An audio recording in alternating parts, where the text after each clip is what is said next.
Details చూస్తే BRS ఎమ్మెల్యేల ఫిరాయింపుపై సుప్రీంకోర్టులో విచారణ జరుగుతోంది. విచారణ సందర్భంగా జస్టిస్ గవాయ్ కీలక వ్యాఖ్యలు చేశారు. రీజనబుల్ టైం అంటే పదవీ కాలం పూర్తయ్యే వరకు కాదు కదా అని ప్రశ్నించారు. మొదటి ఫిర్యాదు ఇచ్చినప్పటి నుంచి ఇప్పటి వరకు ఎంత సమయం గడిచిందన్నారు.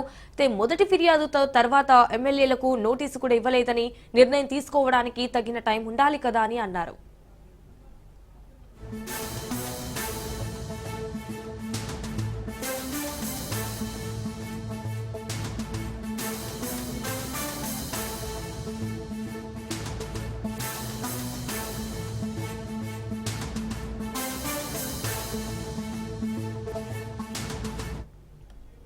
ఇక కౌంటర్ దాఖలుకు ప్రతివాదులు మరింత సమయం కోరారు. దీంతో ప్రతివాదులపై సుప్రీంకోర్టు ధర్మాసనం ఆగ్రహం వ్యక్తం చేసింది.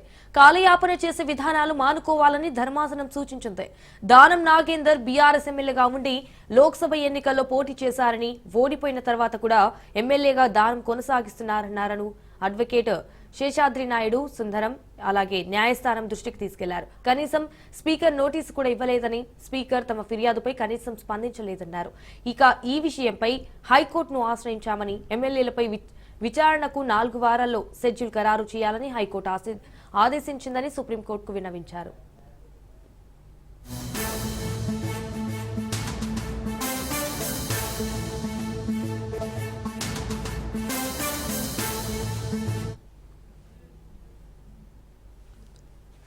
ఇక మరోవైపు చేసిన తెలంగాణ అసెంబ్లీ కార్యదర్శి కౌంటర్ దాఖలు చేశారు. దాఖలైన స్పెషల్ లీవ్ పిటిషన్ ను తిరస్కరించాలని కోరారు.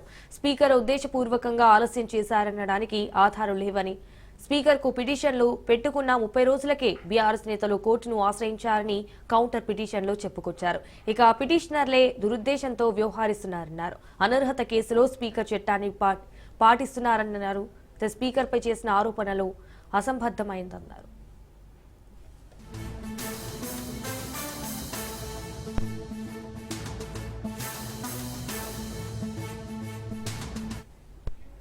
రైట్, ఇక ఇదే విషయానికి సంబంధించి మరిన్ని డీటెయిల్స్ మా ప్రతినిధి సైదులు ఫోన్ ద్వారా అందిస్తారు. సైదులు చెప్పండి, దీనికి సంబంధించిన అప్డేట్స్ ఏంటి? సజ్జన, పార్టీ ఫిరాయింపుల కేసు విచారణ సుప్రీంకోర్టులో ప్రారంభమైంది.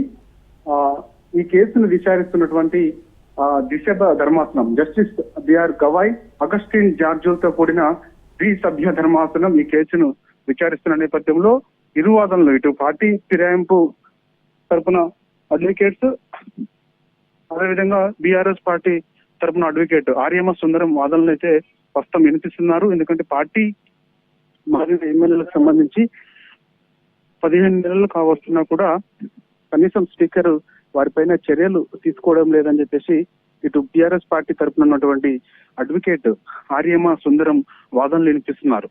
ఇటు పార్టీ ఫిరాయింపులో ఎమ్మెల్యేల తరపున సీనియర్ న్యాయవాది ముకుల్ రోహిత్గి కూడా వాదనలు అయితే వినిపిస్తున్నారు. ప్రస్తుతం అయితే వాదనలు కూడా జరుగుతున్నాయి. చూడాలి ఇక సుప్రీంకోర్టు ఈ పార్టీ ఫిరాయింపుల పైన కి సంబంధించి తీర్పు మరి కాసేపట్లో ఏం ఇస్తుందనేది కూడా కొంత ఆసక్తి కనబరుస్తుంది. ఎందుకంటే పార్టీ ఫిరాయింపులకు సంబంధించి అనేక సార్లు సుప్రీంకోర్టు కూడా చాలా సార్లు సీరియస్ అయింది, ఆగ్రహం వ్యక్తం చేసిన సంగతి కూడా అందరికీ తెలిసిన విషయమే. పార్టీ ఫిరాయింపులకు సంబంధించి స్పీకర్ చర్యలు తీసుకుంటారా లేదంటే మమ్మల్ని చర్యలు తీసుకోమంటారని అనేక సార్లు సుప్రీంకోర్టు ఆగ్రహం వ్యక్తం చేసింది. కాబట్టి ఖచ్చితంగా ఈసారి ఇరు సుప్రీంకోర్టు కూడా కాసేపట్లో వాదన లేని తర్వాత తీర్పు ఏ విధంగా ఉండబోతుంది అనేది కూడా సర్వత్రా ఆసక్తి కలిగిస్తున్నటువంటి అంశం. ఇప్పటికే అసెంబ్లీ సెక్రటరీ అంటే స్పీకర్ తరఫున అసెంబ్లీ సెక్రటరీ కూడా నిన్న సుప్రీంకోర్టుకి సమాధానం ఇచ్చారు. అంటే పార్టీ మారిన ఎమ్మెల్యేలకు నోటీసులు జారీ చేశాము, త్వరలోనే వారిపైన చర్యలు కూడా తీసుకుంటాము. కానీ ఎవరైతే పిటిషన్ దారులు ఉన్నారో వారు అత్యుత్సాహం కనబరుస్తున్నారని నిన్న స్పీకర్ తరఫున అసెంబ్లీ సెక్రటరీ సుప్రీంకోర్టుకి సమాధానం చెప్పారు. అయితే అసెంబ్లీ సెక్రటరీ చెప్పిన సమాధానానికి సుప్రీంకోర్టు మరి ఇప్పుడు వాదనలు జరుగుతున్నాయి కాబట్టి చూడాలి మరి ఎటువంటి తీర్పు ఇస్తుందనేది కూడా మనకైతే కొంత తెలియాల్సిన అవసరం ఉంటుంది. సో ఈ ప్రస్తుతం అయితే వాదనలు అయితే జరుగుతున్నటువంటి పరిస్థితి కనిపిస్తుంది. సో ముగ్గురు పైన SLP petition, special leave petition దాఖలు చేయాల్సిన అవసరం లేదని చెప్పేసి నిన్న అసెంబ్లీ సెక్రటరీ కూడా సుప్రీంకోర్టుకి సమాధానం చెప్పారు. సమాధానం పైన మరి సంతృప్తి వ్యక్తం చేస్తుందా సుప్రీంకోర్టు లేదా అనేది కూడా మరి కాసేపట్లో మనకి తెలియాల్సి ఉంటుంది. సో ఈ కేసును మాత్రం మొదటి నుంచి కూడా జస్టిస్ బిఆర్ గవాయ్ ఈ పార్టీ ఫిరాయింపుల కేసును విచారిస్తున్నారు కాబట్టి ఆయన అనేక సార్లు కొన్ని కీలక వ్యాఖ్యలు కూడా చేశారు. ఆపరేషన్ సక్సెస్ పేషెంట్ డెడ్ అనే తీరు ఉన్నది, ఇది సరైనది కాదు అని చెప్పేసి ఆయన వ్యాఖ్యానించారు. దాని తర్వాత పార్టీ మారిన ఎమ్మెల్యేలకు సంబంధించి పదవీ కాలం పూర్తయిన తర్వాత చర్యలు తీసుకుంటే ఉపయోగం ఏముంటుందని ఆయన వ్యాఖ్యానించారు. కాబట్టి సో ఖచ్చితంగా ఈ రోజు వాదనలు అయిన తర్వాత సుప్రీంకోర్టు ఒక కీలక నిర్ణయం కూడా తీసుకుంటుందని చెప్పేసి చెబుతున్నటువంటి పరిస్థితి కనిపిస్తుంది. కాబట్టి సో నిన్న మరి అసెంబ్లీ సెక్రటరీ చెప్పిన సమాధానాలకు సుప్రీంకోర్టు మరి సంతృప్తి వ్యక్తం చేస్తుందా లేదా అనేది కూడా తెలియాల్సి ఉంటుంది. అయితే ఎవరైతే పార్టీ మారారో ముఖ్యంగా ఖైరతాబాద్ ఎమ్మెల్యేగా ఉన్నటువంటి దానం నాగేందర్ ఆయన పార్టీ మారడంతో పాటుగా కాంగ్రెస్